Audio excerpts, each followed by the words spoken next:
Um, Welcome everybody. We're gonna get started. It's 5 after the hour. Um, Good to see some new faces to the MOKR.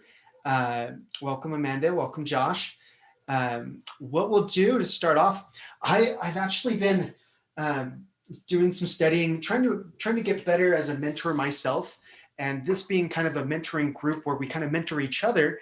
Um, I thought it would be interesting if we tried out and started testing some of the principles that I'm learning in this book, Coyote's Guide to Connecting with Nature. And I know this has kind of been brought up in a couple conversations within GRC more recently. So kind of cool to see that other people are thinking about this as well. Um, so some of the things that I've been noticing is there are natural patterns within our life and within obviously the world, right? And we can pattern the things that we find in the natural world into our designed things within business and within our efforts with our community and the projects that we take on. And one of those things that I've noticed and learned from Coyote's Guide is being using the pattern of and cycles of a day, a season in our meetings and in our business, right? And so we're going to get started with this meeting, but we're going to start off in, let's just kind of take it as this is we're restarting our day or restarting our intention for this meeting.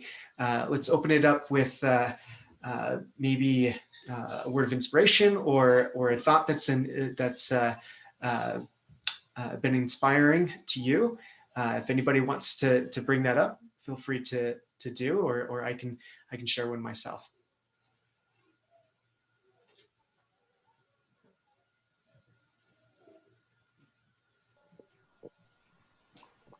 Well, I'll say something. I appreciate the Coyote's Guide idea.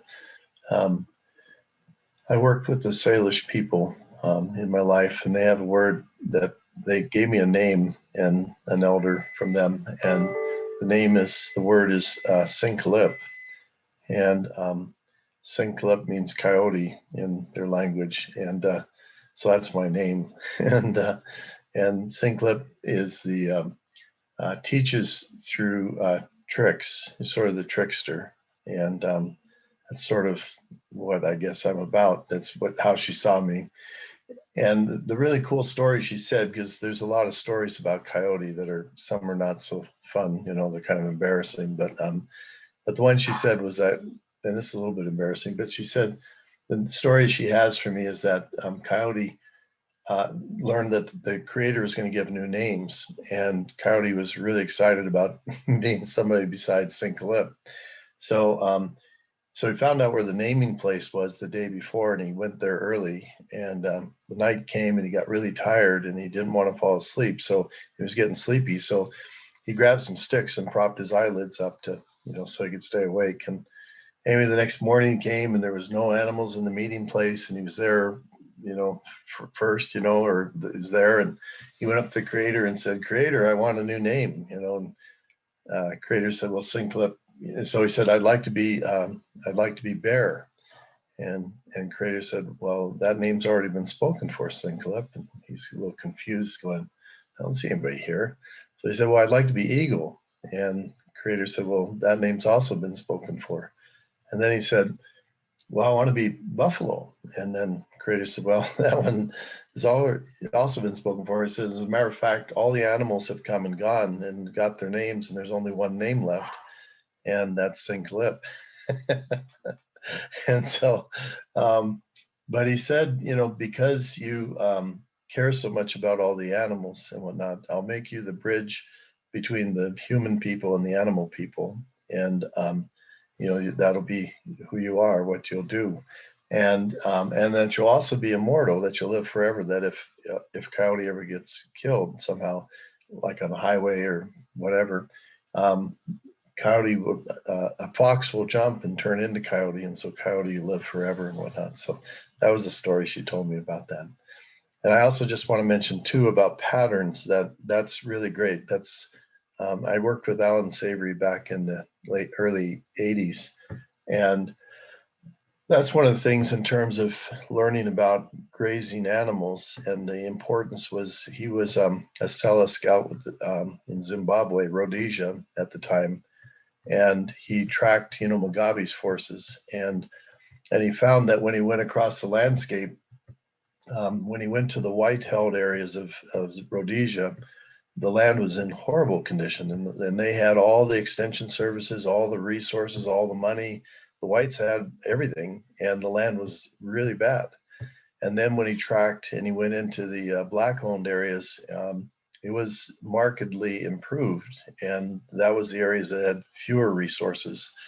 And then when he went to the area where the tsetse fly was, where humans couldn't be, he tracked Mugabe's forces there, he saw that the land was really healthy, and he wondered what was the difference between the different places, and that's what he found was the migrating herds of animals with the wildebeest, like with the lions and stuff.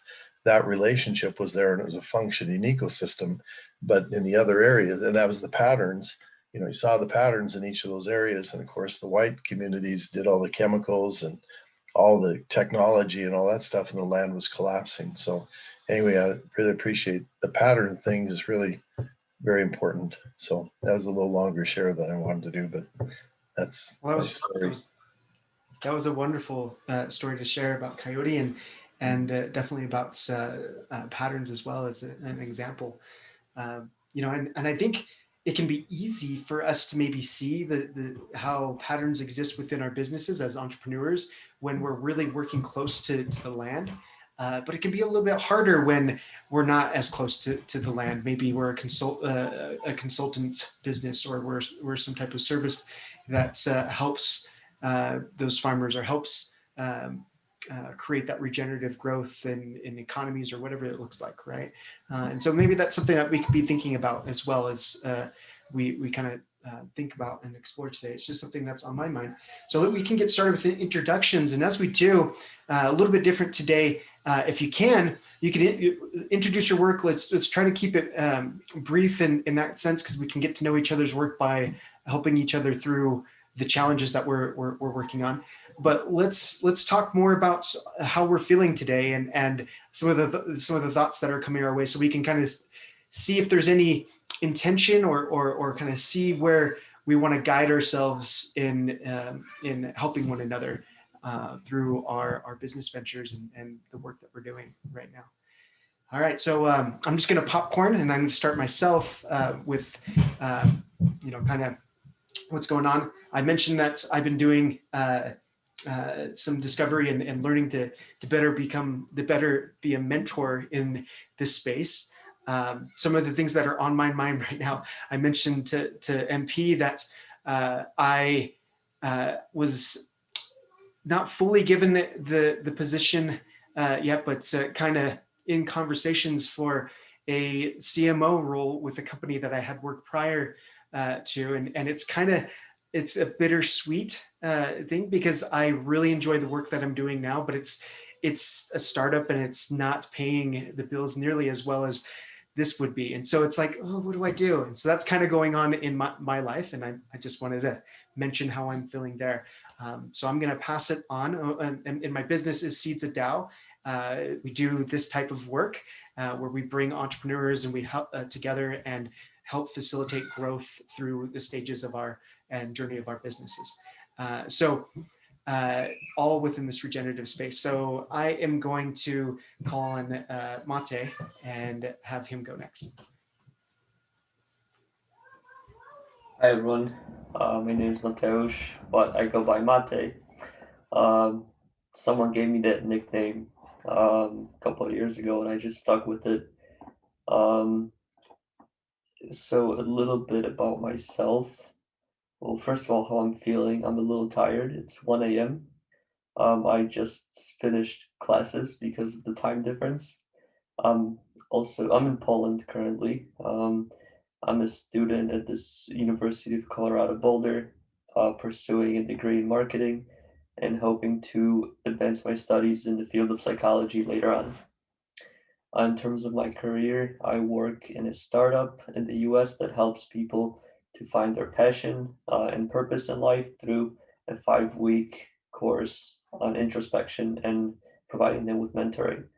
But what I'm really passionate about is helping people realize that they can make decisions that are sustainable in their life. Um, I don't know what I want to do with it yet, but the goal is to pursue further studies, combining psychology and marketing, maybe owning my own business one day, maybe working for a company that helps to push sustainable products out into the market. Not sure yet. But this is my first meeting here today, so excited to see what I can learn from everybody and see what I can contribute myself. So thank you. Monte, do you want to popcorn it over to someone else, Colin? Yes, and I will go ahead and popcorn Amanda.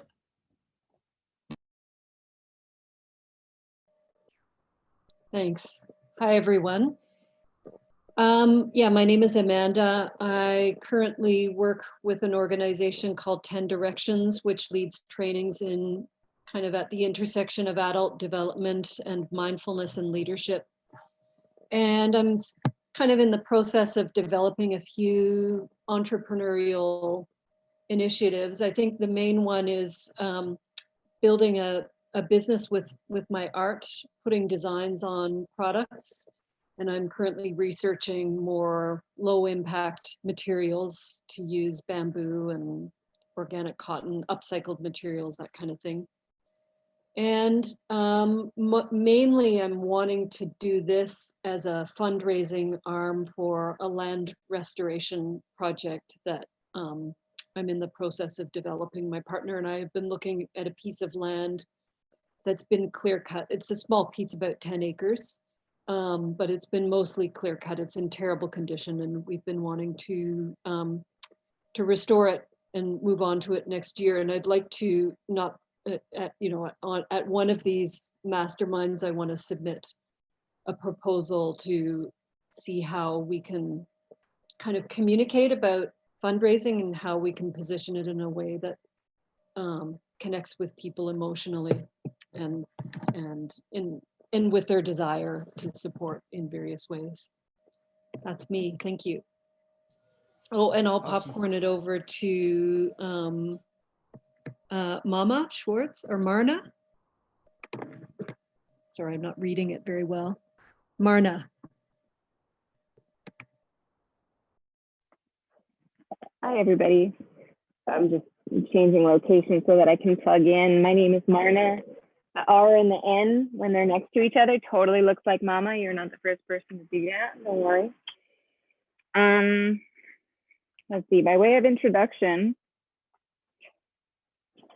how am I feeling right now? By way of introduction, excited and scared and a little like fried. I'm a little fried. And part of that is I'm in the middle of a launch right now. I'm spreading the word about a free beta course that I'm offering into the world in order to help people. Thank you. And I've been teaching yoga and doing health coaching for about 15 years. And the mantle that I'm kind of marching under in a way right now, the beta course is called Spice Up Your Intimacy. And it's especially for women to help them get in touch with themselves and their truth. Because I see a major gap between a lot of women and their truth. And I know from that because that was part of my experience. There are so many women who don't know how to ask for what they want or even know what they want because they haven't really considered themselves as sovereign beings before. And that spills over, that gap spills over into pipelines and murdered and missing Indigenous people and making pools that are disconnected from environmental well-being and so forth. It also spills over into the current prevalence of reproductive dis-ease and tumors, fibroids, and also breast cancer, all sorts of imbalances that come from women saying, not knowing how to say no. And I think that the two are very interlinked, that it seems like, oh, I want to spice up intimacy with my partner. Like, doesn't that sound like a fun, exciting thing to do on a Saturday night? Versus, but it's the same mechanism as, no, I don't give you permission to contaminate the soil in my watershed and give me cancer. So that's the space that I'm working in currently. Thank you. And I'll popcorn it over to my buddy, Jeff. Thanks, Marta. That's great. I'm Jeff Gobo. I live in New Mexico on a small farm in the Rio Grande Valley. And I live in an old adobe home. It's over 125 years old, and it's got real thick walls. It's quiet in here. It's very nice. I do conflict resolution through consensus building is the thing I really focus a lot on lately. I also, I was involved in the design of the New Mexico Healthy Soils Act, so I do a lot of holistic strategic thinking work. So I kind of interchange back and forth, but why the emphasis on the people stuff is that, I learned a long time ago that all environmental problems are people problems. So you fix the people, you fix the earth, and fix our relationship with the earth. And so, the work that Josh was talking about with that book, about learning to listen to the land, it's the gifts of learning to listen to each other and to learning to listen to ourselves, with our inner voice. So that's the work. And I just got off a call just before this. I got a workshop, my first pre-pandemic workshop that I'm doing via Zoom, though, the way that I would, so we're starting that this weekend. It's a 3-day workshop, but it will be over 3 weekends is how we've designed it. But we're going to do that. It's with a Quaker community, and they're having some conflict, and so they've asked me to help them, which is, to me, is a great honor, because their practices are conflict resolving practices, and they're stuck right now. So that's pretty cool. And so we just got off the call, and what's so fun is we haven't even started the first workshop, but I'm working with the steering committee with them. And I taught them an interview process, which helps people listen really well.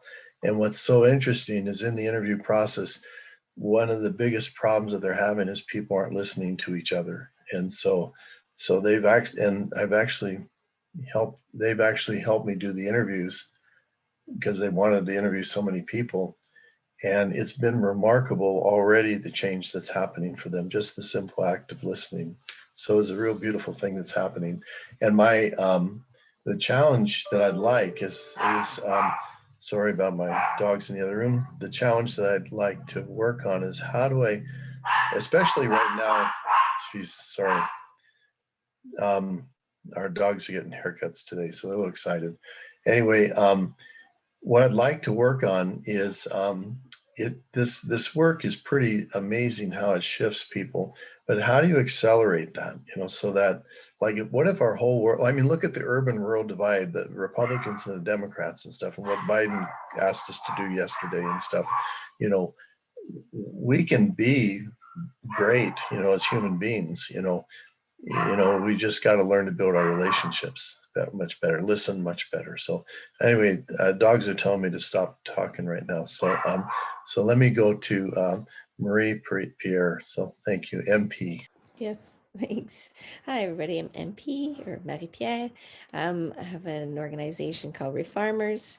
We do small-scale permaculture projects in East Africa, and one here in Vancouver, which I'm sure you'll hear about because it's my challenge right now, in a food forest in a public park. And we have a new catchphrase for it, an intergenerational cross-cultural knowledge sharing hub within a food forest. And I'm really tired today. I'm not going to talk that much now until I just can't really, my brain is so foggy. Really busy with researching still for this, having lots of meetings, and everything seems more pressure like I feel like a bit more pressure. Maybe that's why I'm tired, because now it's like dealing with the city people and all that. It's like it's not as easygoing as everything seems to be like coming really fast, and spring is coming way too fast. I'm like, no, just want winter, just to chill out. So anyway, but and also I'm going to be speaking at Russ, who just joined us, is hosting a conference at the end of this month on the 31st. I'm going to be, well, 31st, February 1st. I'm speaking on January 31st at 10 a.m. PST. So Russ, are you there? And would you like to introduce yourself? Hi. Hi. I'm standing in the dark, so you're not going to be able to see me. Okay. I'm on a farm in Colombia, and it's 7:30. I was a bit late because I was in dinner. So I just came up to join the call, and I say I'm standing in the dark on top of a mountain. Hopefully no snakes are going to be around. Yeah, so Russell, I've got my farm here, Love Grows. I'm not obviously from Colombia. You might tell I've got a British accent, and I've been in Colombia for 5 years. And yeah, as MP said, at the end of this month and the first 2 days of February, we've got a conference called Generation Regeneration. And basically the concept is that we're co-creating a regenerative planet, including, permaculture, regenerative agriculture, personal self-development, and a bunch of other cool things, thinking about finance as well. And here where we are, we've actually got local indigenous communities. We've got the Kogi, are literally our neighbors. We've got the Wiwa, and they're basically, people that are in connection with the planet in ways that me, from a country like England, I don't possibly understand. They talk to the stones, they talk to the water. So it blew my mind when I first moved here. I've got one of the mammal, he's also talking. So really, really exciting, looking forward to it. Nervous at the same time, because it's going to be a live event, and that's new for me. It's, very much something I've stepped up to. I'm not very, I wouldn't describe myself as a person who likes public speaking, quite introverted. So yeah, definitely throwing my hat over the fence, but thinking with the big picture. That's what I really want. I think in this moment we have to embrace each other. We're looking for light at the end of the tunnel. We've got so much work to do to grow, and there's so many people out there. I don't know anybody in this room right now apart from MP. So I'm assuming we're all kind of like-minded, regenerative people, and there's so many success stories out there right now. So I just want to help people. We've got a few people who are just launching from our summit, so that's really cool to help people launch in their journeys, and for other people, kind of they're already well advanced, and just for them to share knowledge for other people as well. So it's all about launching and co-generating. That's my story for now. Thanks, Russell. So we have Josh and Nabil left. Russell, if you want to just call on either Josh or Nabil to go next.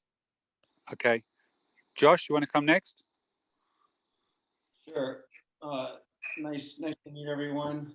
I think Jeff and Marn, I think we met on another regenerative ag call just recently.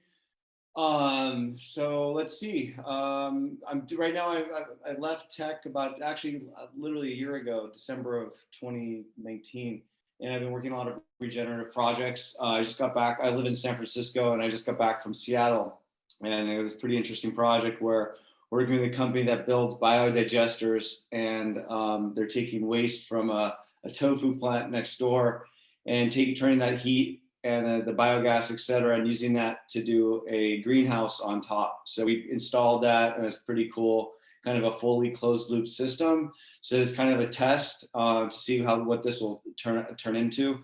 So hopefully that will go well. So that's kind of a fun little thing. I'm doing a bunch of other things, and I've also been investing in a few projects as well, ranging from biomass to agroforestry. And also helping out a sustainable and seasonal recipe app as well. So still have an app background. And other than that, yeah, just looking to get more and more involved in topics that I'm really passionate about, like agroforestry, nutrient density, food systems. So it's all kind of coming together, and just figuring out where I want to devote my energy full time. But I'm kind of enjoying the project-based lifestyle right now. So yeah, I'll be brief, and then it's easy for me because there's one other person. So Nabil, you get to end the intros.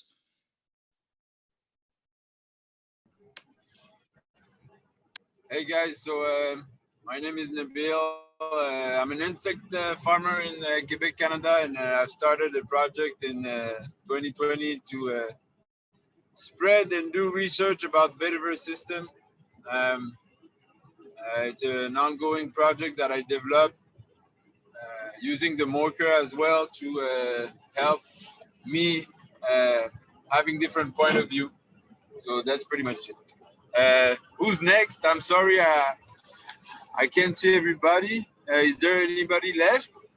I think you were last, Nabil, today. So we'll kind of dive in. Nabil is actually going to be presenting next week as well, his MOKR. So to give you a little bit of background for those that are new to the MOKR Mastermind, Amanda kind of hinted at this as well, as we submit projects to the group, and we do it in the managerial format of a MOKR, which stands for Mission Objective Key Results. And it's a management system that's used for newer projects, and specifically in this case, startup projects or early stage business projects. And this is a wonderful system where you get to submit. It's almost like an application for the group to kind of be able to see your work. And so you submit this 1-page document, 1 to 2-page document, expressing your mission for it's a 3-month period, your mission for a 3-month period, the objectives that you're going to take on, and the key results that you're going to that show in order to accomplish that show that you're accomplishing that objective. And then you present what you're doing for your project, and we mastermind it together. And it's really an awesome experience. So Nabil is going to be doing that next week. So join us for that. And it'll be an opening of being able to help Nabil through his current project. So on that note, I would like to, those that's again are new, the kind of normal cadence that we usually do here is, now that we're not doing a presentation and others have done their presentations and they're working on stuff, we're coming up against challenges and difficulties in the time and season of our business, right? And so as you're working through those projects, and we're trying to see and recognize the different patterns that are existing, and pivot and adapt and get through the obstacles that kind of come our way, we bring those up right now and we talk about them and we work through them as a group. So it's the floor is open, I guess you could say, to let's now kind of activate our minds and help each other through challenges. So, and be a little bit vulnerable in sharing our challenges or things we're working through. All right. So I'm going to leave it open, and we can get started from here. Well, I'm super happy to start here because I have a very big challenge, actually. You know, I've lost track of time. Probably several years ago when I was starting growing veggies, and here in Quebec, it's a super seasonal bioregion. You know, you cannot start until the snow is melt, basically, and the earth is unfrozen, and basically you would start beginning of June, something like that, and you know, September you harvest. And so you can almost count the number of days that you can actually garden outside, and it's something like you have 160, 70, 80 days depending of the years. And so I've been used to work from sun up to sundown, and I've lost track of time several years ago, and I just work until I can. And now the government have put us under a curfew, So every day at 8 p.m. I have to be at home, and I'm not used to that at all. This has been like screwing my life totally. So I just arrived home, there's like 25 minutes before curfew, and everything is going like sideways. The business, the meetings. Usually I'm home, speaking with you guys on Thursdays, but I can now. I have to be driving around and trying to wrap up everything um, before 8. And this is not a challenge that I'm used to, and I'm really not adaptive in that way. So of course we try to adapt, but it's like juggling with so many balls, and one day they cut you one hand, and so like you just try to catch as many balls as you can, but you're gonna drop some, that's for sure. And I don't know if any of you guys ever lived that. I'm super open to whatever you guys experienced before, but it's an ongoing experience. And rumors say that they're gonna put the curfew at 6 p.m. People are saying, oh no, the curfew is gonna last longer than February 8th, and nobody knows about it. All we see is businesses closing every day. There's a new business closing on my feed, and so it's a challenge. And there's a research that came out last week.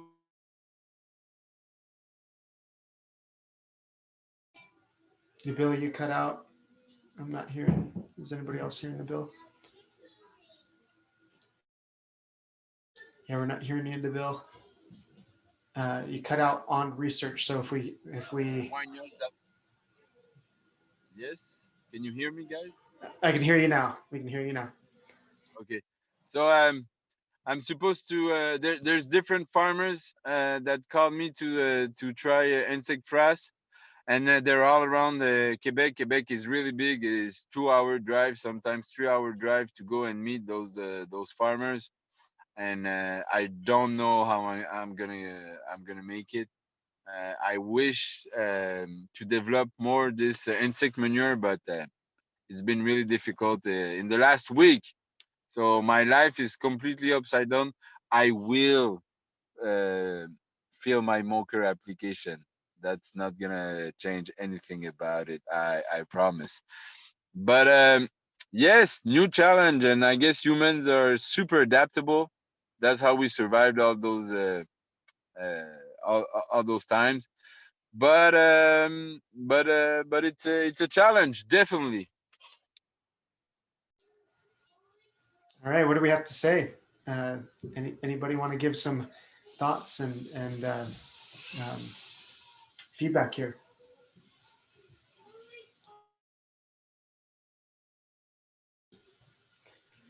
I could. Hey, Great, Russell. Let's hear it. okay, so I mean, basically, it's time management, right? So, prioritize, make a list of what is, are we talking about individual clients that you have to go visit, or is it your own personal place that you're working on? And then we have to, okay, what are my priorities at this moment? If I have to let something go because it's just not possible, which ones can I literally just put aside for this season, right? And say, I had a farm where I got a bunch of people. Suddenly, there's nobody. It's just me. So I can't do all the jobs of 10 people, of course. So I just say, well, what do I let go? What do I need to eat and survive for the next year? And everything else, I just let it go. If it's, you've got to visit certain clients, and you said there's a travel time, why not try to do some of those travel times by telephone? So then you haven't got that 2-3 hour travel time, and then you've got an extra 2-3 hours in your day, so that you gain time that way. That's my take.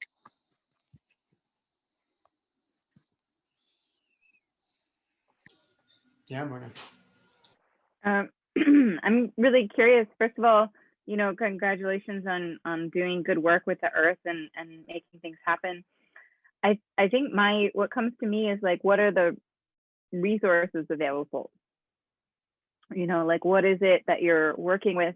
what resources are available.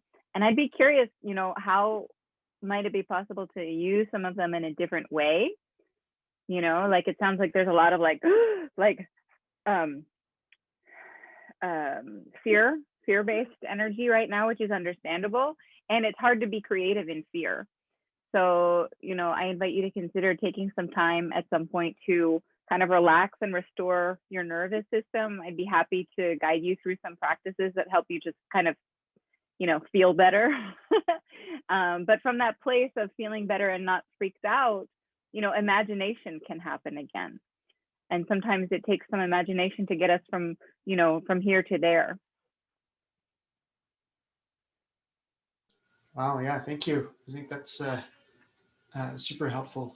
You know, something that's that kind of brought up in my mind as well is I think last week, Nabil, I think we were talking. You had brought up uh, inputs and outputs, and just being creative with different um, inputs and finding those. And I think you have a very creative mind in that sense.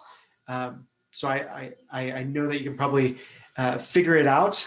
And I think maybe that is something that you should maybe take some time to do, is like even amongst the stressfulness of everything and not having you know the time, well, having the time crunch, there's probably going to be some more time for you to be able to spend at home and maybe brainstorm some different solutions as well, that you know will uncover as you move forward.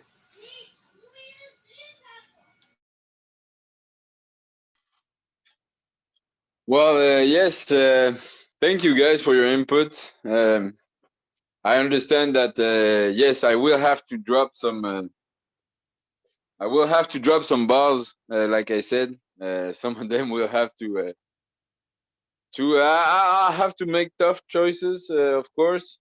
And the thing is that I can't do it over the phone because it's insect manure. I have to distribute it. I have to give it to the clients, and you know, if possible, they would probably like to ask me questions, but Post Canada and postal offices are just like super busy.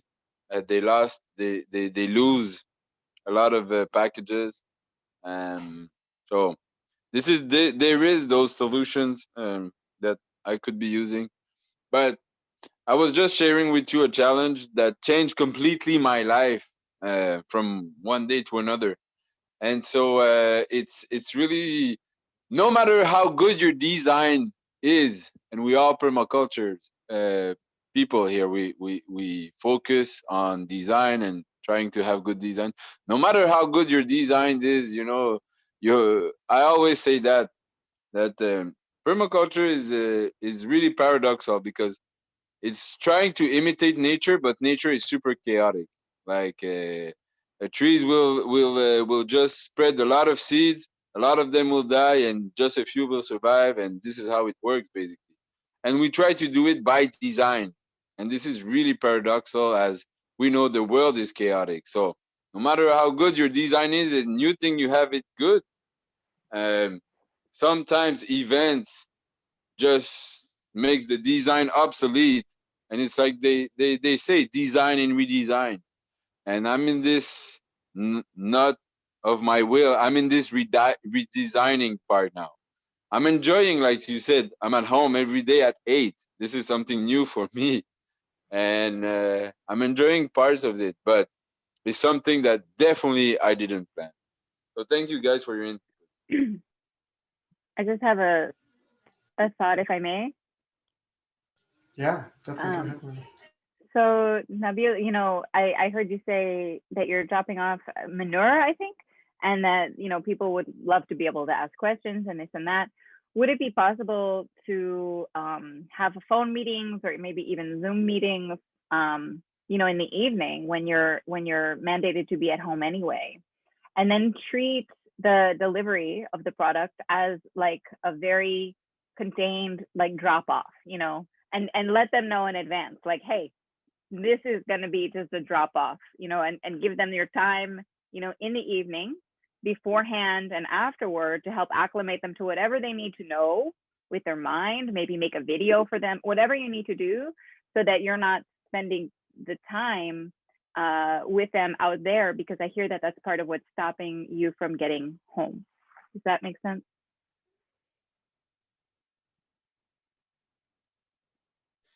Yes, it makes sense. Obviously, we're working on those solutions. But a part of who I am is that as a fertilizer company, I really do like to go and see farmers, and I like to, even if it's a pandemic time, I shake their hands. It's my selling strategy. I've been I haven't been on digital marketing at all for this business. I barely have a Facebook page. I'm really someone that shake hands and go see farmers, see their land, see what they're doing, talk with them, and explain to them all the benefits of an non-solvable fertilizer. And yes, those solutions are obviously something that I have to work on. It's just it's not in my personality. But you're right. I have to change a few things. I've heard it said, argue for your limitations, and sure enough, they're yours. So that's from the Illusions book by Richard Bach, I believe. So, and I'm happy to talk with you or geek out with you about what it could look like, if it would be helpful. I'm just going to add, there's a book, it's called Birth of the Chaotic Age, and it's by Dee Hock. And Dee Hock is a really interesting guy. He actually was a founder of Visa card, the little piece of plastic that, it's just plastic, but you can take it all over the world and buy stuff with plastic, it's pretty cool. And what's really interesting is that he's got founding principles, and that's what may be really useful for you, Nebo, with this, is that they're really cool founding principles. That they're ways to really increase effectiveness, like what was shared earlier. I think Josh was sharing that. So anyway, I just I just offer that as a potential resource. And the thing that made me trigger it is that when he was designing the Visa card, he looked at nature, and he looked at the book called Complexity. And that's how he came up with the concept of how to do a Visa card, where there's 20,000, well, at the time when I was working with him, there's like 20,000 members of Visa, banks and universities and all this stuff, 20,000 individual entities, institutions, and there is no CEO. There was no guy on top, in charge. And the power is very low in the organization. And so anyway, but he talks, so the book Complexity helped him learn about how to design the Visa card and the concept, and what he understood with nature. And getting back to Joshua talking about patterns, is that nature's actually got order to it and chaos to it. It's a balance. It's both. It's not one or the other. It's both. And so he calls it the chaotic organization, the concept of order and balance and chaos at the same time. And how do you manage that? So in a world, in the human world, we have chaos and order simultaneously going on. Anyway, that's just offer that. So thank you. Wonderful. Some great, maybe thoughtful. Maybe this leads to a greater solution later on, and maybe there's something hidden that you have to kind of work out and think about a little bit more. Definitely, for sure, probably the latter, right? Let's, if we can, move into another challenge, or maybe reframe an objective that someone's currently working on, and just kind of work through it. And I know There are a few different projects in here that people are working on. Maybe someone could share a little bit about what they're excited about, and we can dive a little bit into like a mini mastermind on a project that you're working on. We have till 1/2 past the next hour, so we have about 40 minutes to for the rest of this meeting. We can spend like another 20 minutes on another challenge or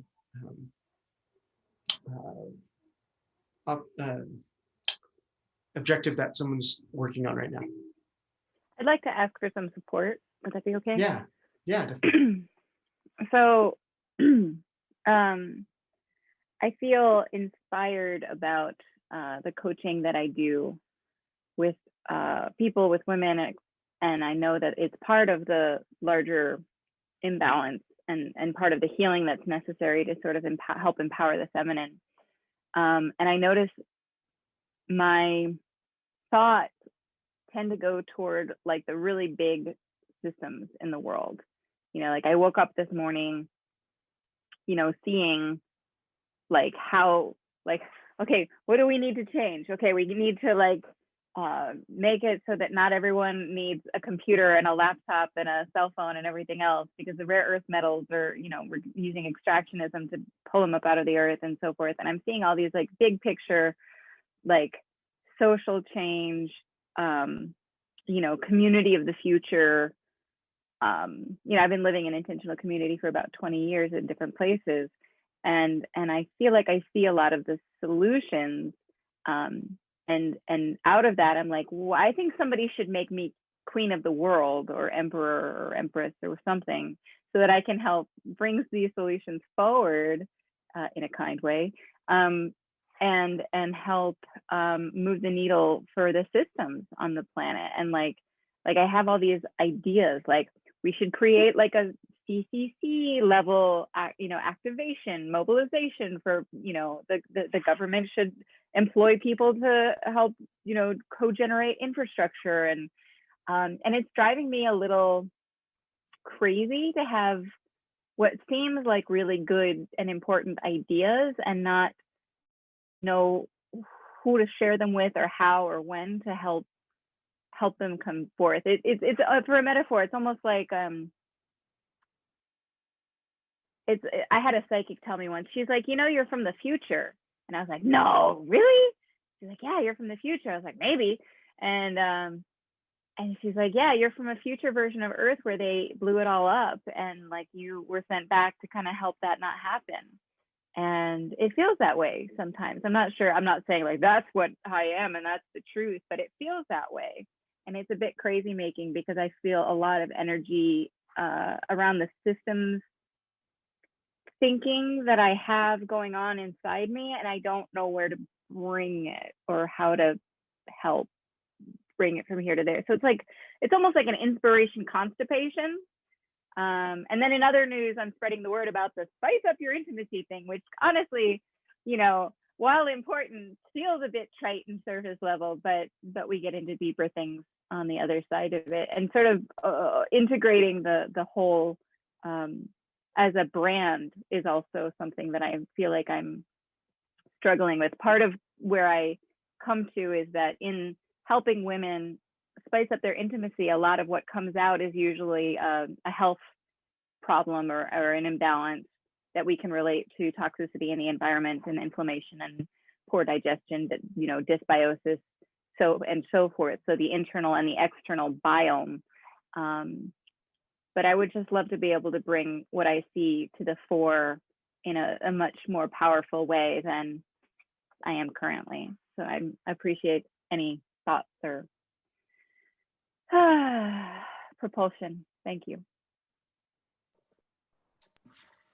If Rhonda, I can may, can I just, to check to make sure I'm understanding, can I just reflect a little bit of what I heard you say? Sure, thank you. So are you speaking kind of to just like having a sense of, because you have a lot of knowledge, you have a lot of an awareness of systems at different scales, and there's maybe a concern about leaking energy or dissipating a little bit because there's so much, it's hard to know what, you're including more, and like by expanding our capacity to include more, it adds sort of a burden to our choice making mechanism and our focusing mechanism. And so is that kind of what I'm hearing you say, that there's a little bit of analysis paralysis just because you're seeing a lot more? Yeah, I think that sounds accurate. And just in terms of scope, in business, they say you should choose a niche and a specific type of person to help with a very specific problem, because then, when you're in your marketing, they know you're talking exactly to them and you're saying what's inside their head and so forth. And it's hard for me to focus on one specific scope because what I see bridges and branches and holds so much. So it does feel really challenging to optimize any one specific thing. I'd make a good pirate, I think.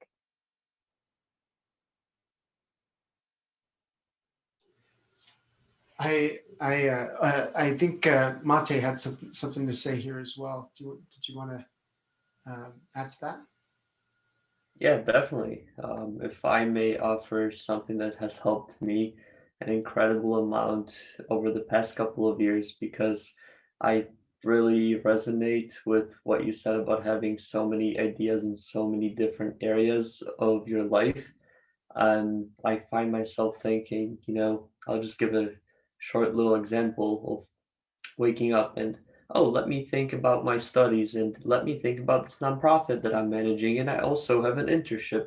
And then there's also my personal life. And then there's something else that I want to do. I found what's really helpful is to keep a thought journal.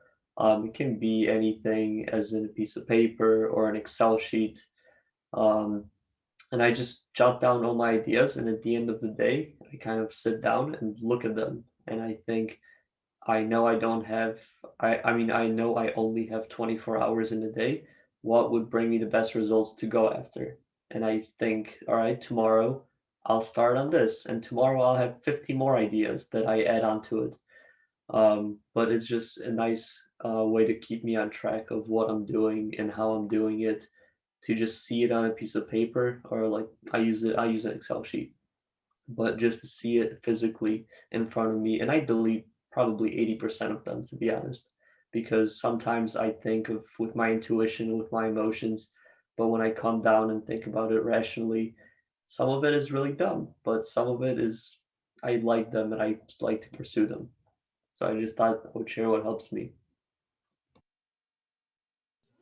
Thank you. Marna, I love that you brought this up, because I think a lot of us have this. I've heard it termed the creator's dilemma, right? And forgetting, there was a TED talk on it, and there's a book, and I was trying to look through my library of books, and I think it was on another account that I was operating before in my Audible, but I couldn't find the book. But there's the TED talk, and I got to find the TED talk now that got me into this book. But he talks about the creator's dilemma, and if you've ever, he talks about how we have this wave of energy when we start something and create something, right? And there's a lot of energy building around it, and it's actual part of the natural cycle. We've been talking about cycles, right? We gain energy around something, and it inspires us. We get activated on it, and we start to get super focused and working on it. And as we start working on it, there's that low, there's that point where we start to peak in energy, and the goal is to see if we can get it to go back up again halfway through the project, so we don't have a bunch of incompletes, right? And you look at a bunch of artists, and you look at what's some of the Leonardo or Da Vinci, and they had all of these unfinished works, right? And really what it comes down to is, and I kind of learned this from that that book, as well as can we find the little creative thing within our project to give us that little bit of energy and boost and help move it forward. I'm not sure if this is similar to what you're saying, but there's kind of two things that I wanted to mention here, is recognizing that cycle that we're in. If we're constantly creating and we're never finishing, right? Because there's something about finishing. And I think in the example in the book, he talks about, some half-rate authors is what some other people would say. Some of these authors that create tons and tons of books and they sell lots of books, but they're maybe not the most creative, right? And the example is that they're finishers and they're actually really creative, but they're maybe not as creative as someone else. So the goal is to learn and enjoy the creativeness of process making and management of self-management to be able to get through. And maybe this is helpful to others as well.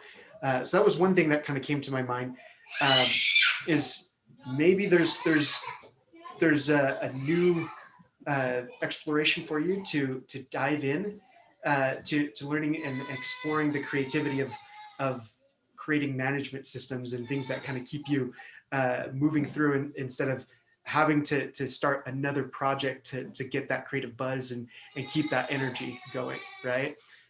Because I do the same thing. I have so many things going on at once, and I like to have energy on something that I'm creating, and I lose track of that.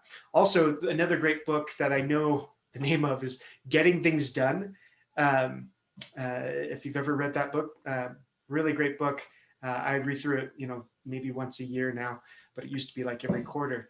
And just making sure I'm writing down all my wonderful ideas and putting them on back burners. And so I know it's somewhere, and if it comes up in a conversation with a consulting client, and I'm like, wow, I actually explored this idea for a little while, and it's kind of on the back burner, but maybe you want to take a crack at it. And so I've had that happen quite often of different entrepreneurial ideas come up, and actually I was able to help someone else who had a similar idea because I had done a little bit of research and market research and so forth to explore something, right?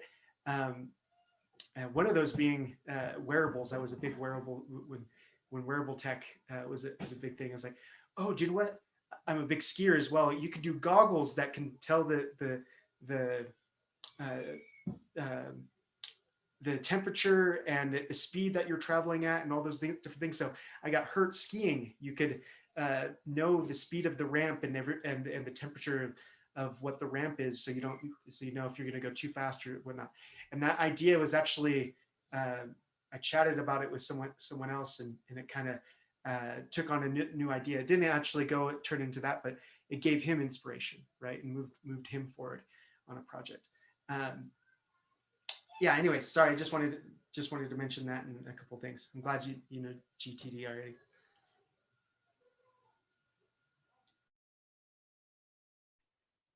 Thank you. Yeah. We're kind of at a good time where we can maybe stand up, take a small break and stretch for a moment, and maybe get some wiggles out. And let's see if we can gather what we learned today and maybe share. Nabil, you're on mute. I can't hear you.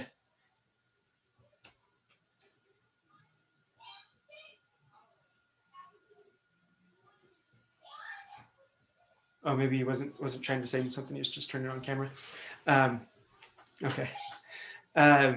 So yeah, let's just do a quick stretch, and then we'll kind of gather and reconvene and share our insights and see if we can find some action steps for our upcoming week. All right. Whoa.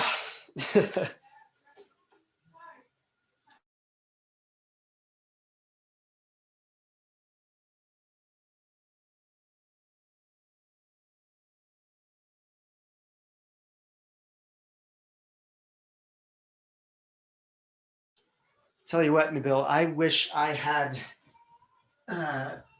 a job and work right now that I was able to get out onto the farms and whatnot and move around a little bit more than I do. So I feel like I'm constantly on Zoom, constantly at my desk, and I have to make effort to actually get out of my house and enjoy nature and be involved in it. All right. Yeah, what did we learn? What are we going to take action on?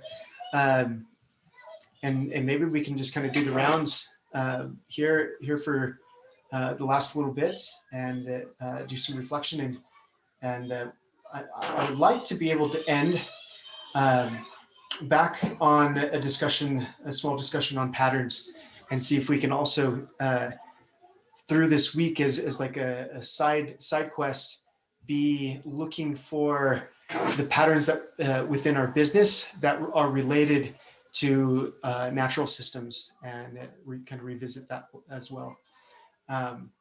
Okay, so let me know what are you guys learning? What did you guys learn, and what are you going to apply this week?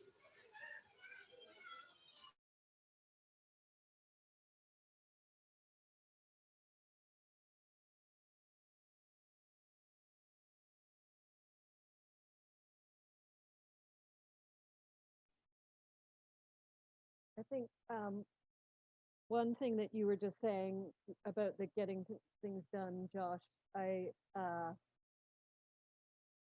yeah, I also appreciate Dave Allen and that whole system, and I haven't revisited it recently, but I think your one point about having a parking lot and taking notes, knowing that it's captured somewhere, so it's not just, you don't have this feeling like you're leaking all these great ideas or losing track. And I think I always do write things down, but I write them down in whatever I use quarterly planners.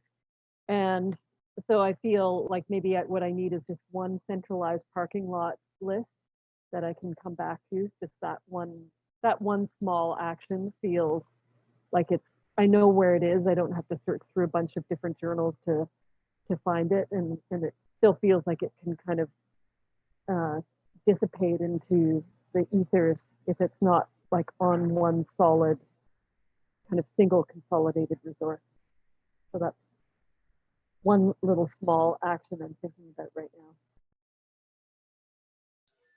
Awesome. Yeah. And me just kind of thinking of that system. I haven't revisited some of my older stuff, the things that GTD says to revisit, once or twice a year. It's probably been, 3 or 4 years that I've kind of put those things on the back burner. So to go and revisit some of those things is maybe an action step for me, and see, especially I try to do that in the New Year's, but sometimes it just never happens, right? To kind of look back and I've been able to gain, on other projects.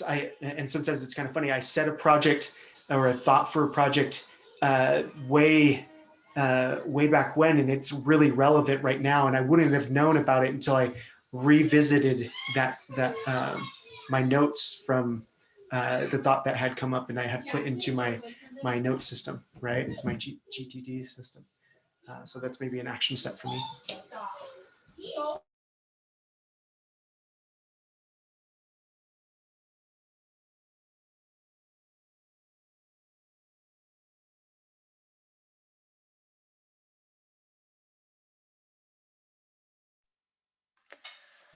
So thank you for great inspiration, Joshua. Like I said, I live in Quebec, North America.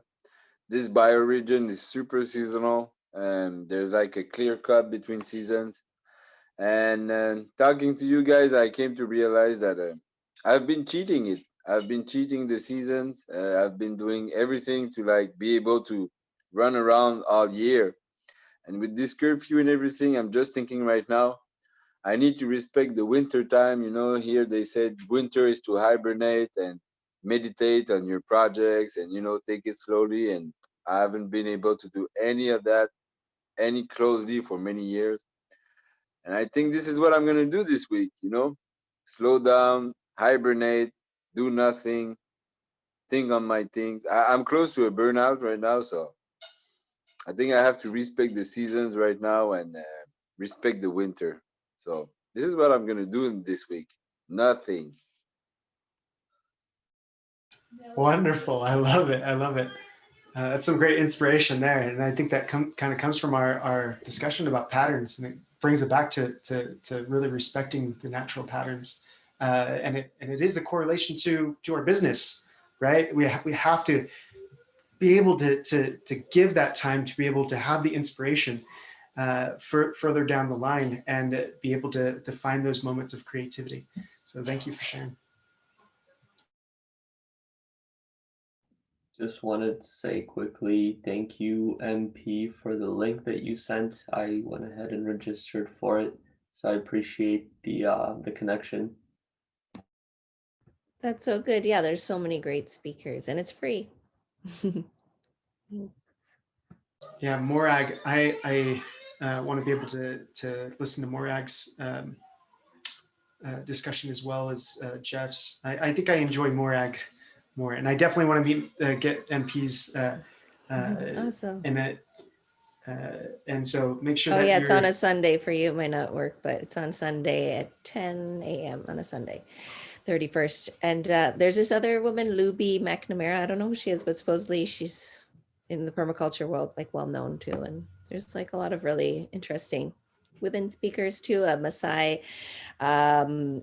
women's rights activist, permaculture educator named Selena Nkoile, who I recommended to Russ, and she taught one of our reformers in Uganda permaculture. She's amazing. And she's Maasai, and having that indigenous voice, it's really important, especially when it comes to permaculture and stuff like that, where there's kind of a weird disconnect, or people seem to think that it was like taken and not acknowledging that it's from traditional knowledge, and that's not true. But it was always acknowledged, and it's cool that it's really embraced by certain indigenous cultures too.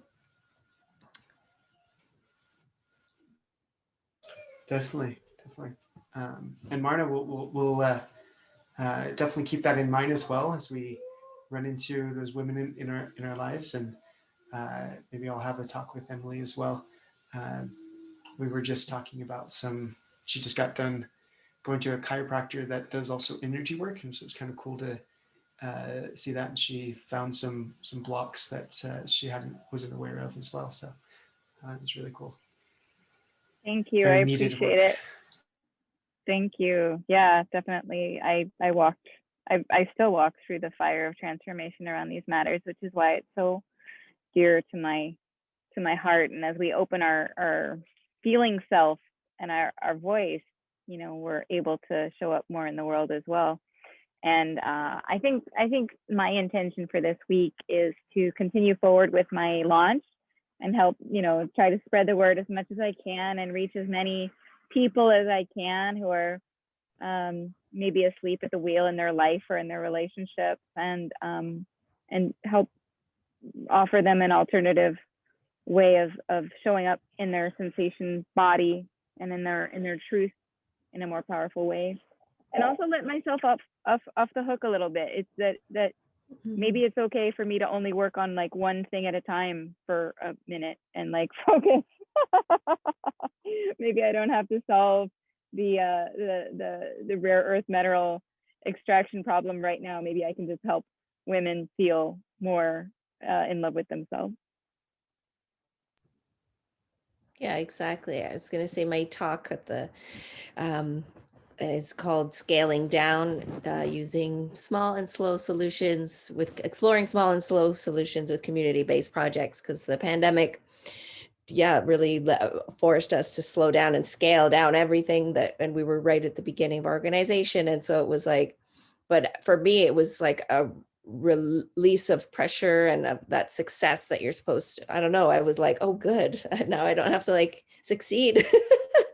It's like, and it's my own pressure that I had on myself. Like nobody cares that much. I mean, they care, but nobody's like, oh, I wonder if farmers is going to go down this year. Like, anyway, but for me, I was like, oh, cool. I could just do everything at a small scale, which I was always like, I think big, and I acted big because I thought that's just the only way you're going to have impact. And that's not true. With all the little things that we did had greater impact, I think, because there was way more ease in communication and replication, and it was amazing. So that's going to be my talking about Nabil and too, and like, yeah, scaling down and it's not stopping, or it gives the illusion that you're not doing anything, or that just because you're constantly busy or you're constantly work, it doesn't mean that's productive. Actually, doing nothing is very productive, or contemplating or meditating or doing nothing. There's so many things that happen.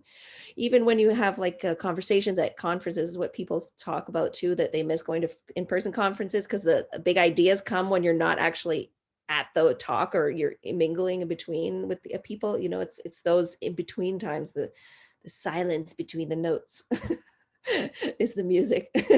Anyway, so that's my last word. So yeah, come to my talk, which I haven't worked on yet, but I have. It's all in my head. It just needs to go into written land. It's gonna be wonderful. I love the concept, and I know you've been working on it for a while. And I just want to even share the work that you've been doing in Africa, and the kind of scale down the grandmother gardens. Like that's just such an amazing, like the scaling down all the way to you know, the individual gardens of a grandmother in an area, and how impactful that can be. You know, you're not doing these huge projects, but you were able to scale down and then increase the number of people that you're working with in that line, and it probably even be able to teach simpler things that are more impactful down the line, right? And so it's really kind of cool to see that. And maybe I'm giving away too much of the talk, but yeah, No, you're not. Go and see MP's talk. No, I was going to say before I would always see organizations and like, how can they be satisfied with working in one community in Africa? There's millions of people poor and dying and starving. And I was like, why are they? So it actually stopped me from ever working in anywhere, because I was like, how can I just commit myself to one tiny community in a place when there's all these other people suffering? But I see now that by doing this small project, it's inspired people to know that they have an impact, or that community member in that, you know, or somebody who wants to raise funds for a project that's already existing. Like it's inspiring, I think, what we've done. And that's what changes the world. Not that I'm going to be the one that has to establish all these projects, or Patrick, my partner in Uganda, has to go to every community in Uganda. And that's, you know, so it was a big learning experience. Maybe everybody already knew that, but I just learned. No, I've been learning from you, definitely, MP, as you've been sharing. What date? What's the date of your presentation? It's January 31st at 10 a.m. PST. Okay, great. Yeah. Is it going to be recorded too, MP? Yeah, Russ has a thing where people pay for the recording if they want. I think that's how they're kind of generating funds. I'm not sure how it works. Right. Supposedly, I think the person who's presenting can kind of sell their talk if they want to try to make money from it. I'm not sure how it works. There's a kind of this social enterprise embedded in it, but yeah. So I'm not sure if I want to share it too but we'll see. Anyway. I think there's kind of three different packages. It's free, you can attend. There's, I think Russell said that you can purchase it for 3-month time or some allocated time. And then there's like a forever time, right? Or cool. Library, access to library or whatever. That makes sense. Yeah. So I kind of want to round off the discussion with, and we've kind of taken it there already, which is great, with kind of correlating the natural patterns that we see within nature and tying them back into and maybe learning from them into our business. And wanted to share some of the things that I've been learning and kind of discovering as well. But and I know Jeff probably knows this. Who else has read Coyote's Guide or has been through that? So maybe this will be good for all of us, and it'll be helpful to me because I'm teaching it and learning it in a different way as well. But this right here if you can see that, guys, is representing the natural cycle that we see in a lot of, or a natural cycle that we see in a lot of ways. And we see this in directional, like north, northeast, east, and we go through the different directions, right? And we see this in indigenous teachings, and this is kind of where it comes from as well. But we also see this in the patterns of our day. In the morning, the sun comes up, a lot of energy is given, and a lot of things awake, and there's excitement, inspiration, and we also see this in the seasons as we see spring has a lot of energy, and we move into summer, and there's even a little bit after summer where there's kind of that break, and we need to cool down just a little bit, take a small break, and we move into fall, and harvest, and all those things that come with it. And there's just a different time and a different season for everything. What I really like about how Coyote's guide breaks it down, and I'm not sure exactly if this is like directly correlated. Jeff can probably correct me because he probably understands it a little bit more on more indigenous practices. But the 8 directional areas here, starting out in, let's just say, northeast. The northeast is kind of an open and a closing area, right? And it's a place for what's next. And it's kind of that magical, not really knowing what's next, right? But it's opening us up early before the sun breaks. You're not quite sure if it's still night or it's still morning, right? And I've been thinking about this, and just this particular pattern and season within the startup world, right? And kind of comparing it to our idea and all of these wonderful ideas that we have. Marna, having those wonderful ideas. This is the space for them, but they need to move around. Things need to be carried into other stages.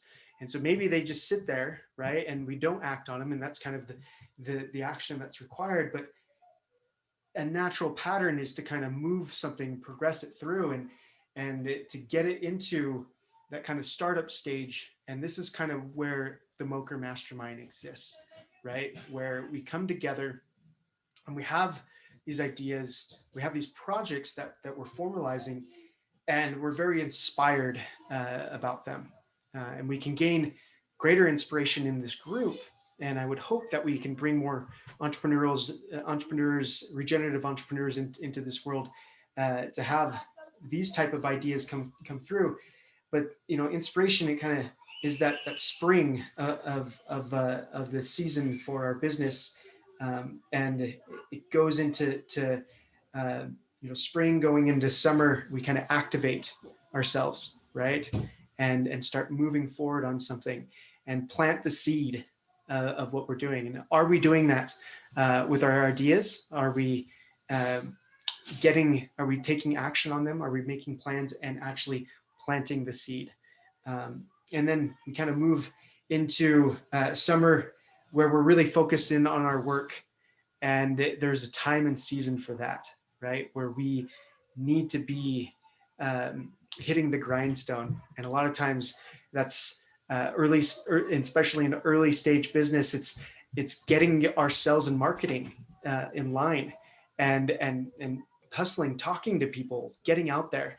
And it's really, really hard to come out of this. And maybe Nabil, that's maybe a sense of where you're at right now.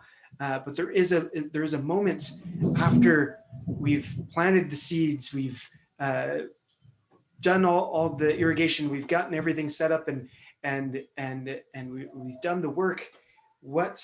There is that moment of a siesta of sorts, right, where we can take a break, allow maybe some of the motions, the cogwheels to start moving forward. And there's a time and season for that in our business as well. So we then move on to fall and the harvest and gathering, and it's a time of gathering, and it's a time of sharing, and there's work involved in that, right? but it's the fun work, right? We get to see the rewards. And a lot of times in business, there's some wonderful patterns that I see here. We have Nabil, we have Jeff, we have, everybody in here has experiences and things that we've learned and we've shared today. And some people are a little farther ahead than others in their business cycle and journey. And we're able to then, kind of gather the knowledge that we've had in our business at a certain point and be able to share that. And I want to make sure that we're able to do that here in this group, that we're also thinking about the wisdom and understanding that we have. And sometimes, especially when we're talking in the lines of startups, and this group is about a bunch of startup groups, but we still need the elders in this group. So if you know anybody that has done their season and has done their work and is in that kind of harvest and gather and share cycle, we need them in this group. We need their contribution. And so we move into winter or fall, moving into winter, that kind of transitional period. And it's a time of reflection. It's a time of really looking back at, the struggles, the wins, the losses, and seeing maybe a possible improvement there, right? A change, something to let go of. And then we move into the dead of winter, and it's a time for integration, right? And moving forward, there's one thing to be able to share your knowledge. It's another thing to be able to integrate that and be cooperative and find connections, and we can do that in the end of our season. And you can look at this at the end of the business life. What are you going to do to pass that information down, or be able to use that information and make a pivot into something new? Because the cycle continues, right? And we move back into the Northeast and are able to then close a new old chapter of our life and enter into a new one. And a lot of times that's how a business works. And our entrepreneurial endeavors as regenpreneurs or regenerative entrepreneurs or permipreneurs, whatever you want to call it, right? The wonderful thing is, if we can see this cycle, it's always repeating, it's always recycling itself, and there's never any waste in it, right? We move that forward, and if we look at maybe a missed opportunity, or maybe our business fails, it really will. It's not really a failure. It's just moving on to something else, and it's a transitional period. So I thank you. I thank each of you for your wonderful contribution to regeneration and the wonderful work that you're doing. I hope and pray that you will continue moving forward despite all the challenges that exist, and because of all the challenges that exist, you keep on persisting. And I want to kind of close there. And if anybody wants to stay around, some of the things that you have questions about, maybe submitting your own MOKR, I'm welcome to stay on for a little bit after here and talk to you about how you can submit your MOKR, submit your project, and start that cycle, that process with us, and invite others to do so as well.